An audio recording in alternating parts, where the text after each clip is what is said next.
En el video de hoy resolveremos el siguiente ejercicio, obtenido del libro de Mecánicas de Fluidos de Seigel.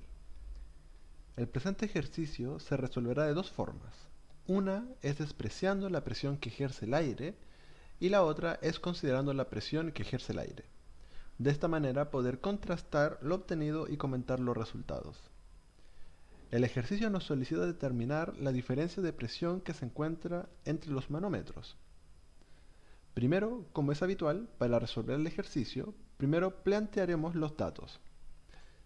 De estos tenemos la densidad del agua, del aire, la gravedad específica del aceite y del fluido manométrico, además de tener la aceleración de gravedad. Cabe señalar que la gravedad específica es la razón de la densidad de una sustancia cualquiera a la densidad de una sustancia estándar. Habitualmente la densidad estándar corresponde al agua. Es importante mencionar la temperatura, dado que la densidad variará con respecto a esta. Esto nos es útil ya que nos permite determinar la densidad de cualquier fluido considerando la relación de la gravedad específica del fluido y la densidad estándar. En la siguiente tabla se puede observar la gravedad específica para diferentes sustancias.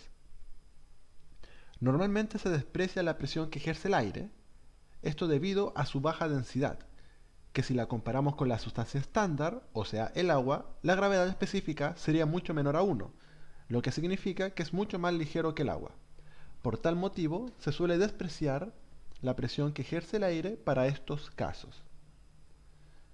Prosigamos con el ejercicio. Empezaremos a armar la ecuación desde la presión 2, y desde allí llegaremos a la presión 1. Para esto, primero ingresaremos la presión 2 en la ecuación. Posteriormente, trazamos nuestra línea de referencia desde donde empieza la columna de aceite y vemos dónde termina la columna de aceite, si es arriba o en el fondo. Para este caso, la columna de aceite está arriba, por lo que la presión disminuye. Y esto lo ingresamos a la ecuación. Repetimos el proceso ahora con el fluido manométrico. Trazamos nuestra referencia y vemos dónde termina, por lo que vemos el fluido está en el fondo de nuestra línea de referencia, por lo que la presión aumenta.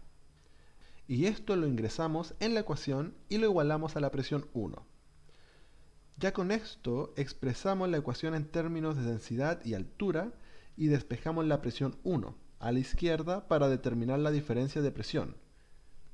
Con esto obtendríamos la siguiente relación. A continuación determinamos los valores de las presiones de ambos fluidos a partir de los datos entregados, que lo pueden comprobar con la calculadora. Y a continuación, estos valores los reemplazamos en la ecuación y obtenemos el resultado del problema cuando trabajamos con 4 decimales, en el cual obtendríamos una diferencia de presión de 3.45 kilopascales.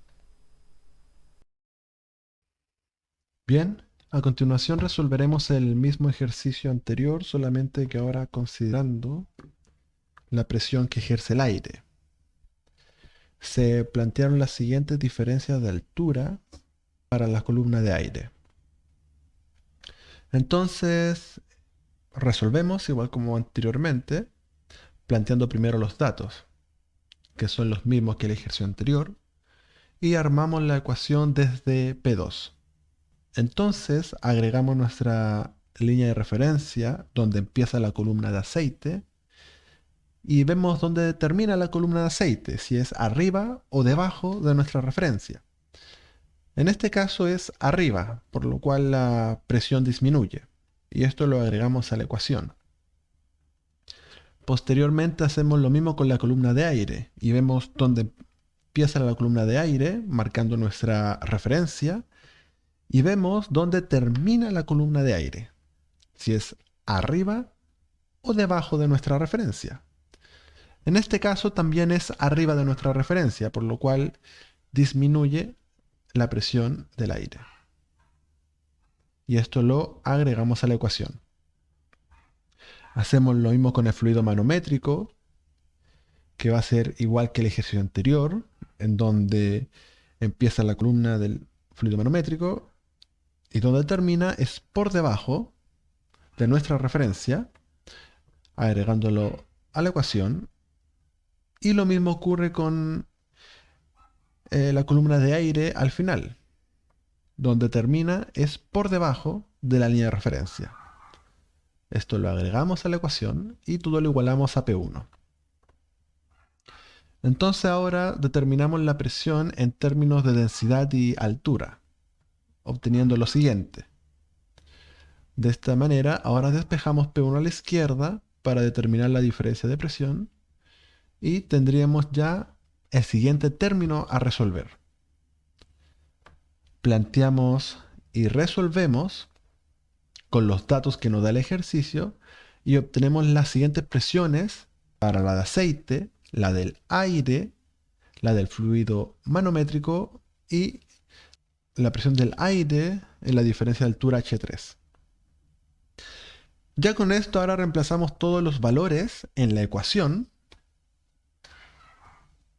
y obtendríamos que la diferencia de presión es de 3.4490 kilopascales. Ya con esto podemos ver las diferencias de la diferencia de presión del ejercicio anterior cuando despreciamos la presión del aire y ahora cuando consideramos la presión del aire. Entonces, podemos ver que despreciando tenemos una diferencia de presión de 3.4522 kilopascales. Y considerando la presión que ejerce el aire, tendríamos 3.4490. Si sacamos el error porcentual, tendríamos que hay un error del 0.093%, lo cual es un error bajo.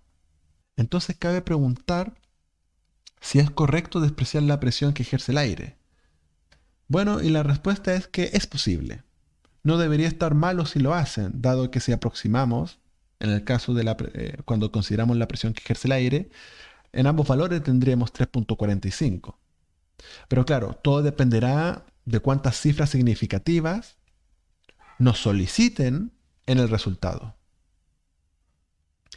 De igual manera, el error porcentual es del 0.093, es un error bajo. Y considerar que también que en estos equipos de medición en general tienen una desviación, por lo cual ambos ejercicios deberían estar correctos. Pero es importante siempre considerar esta diferencia y tener en cuenta el por qué nosotros estamos despreciando la presión que ejerce el aire.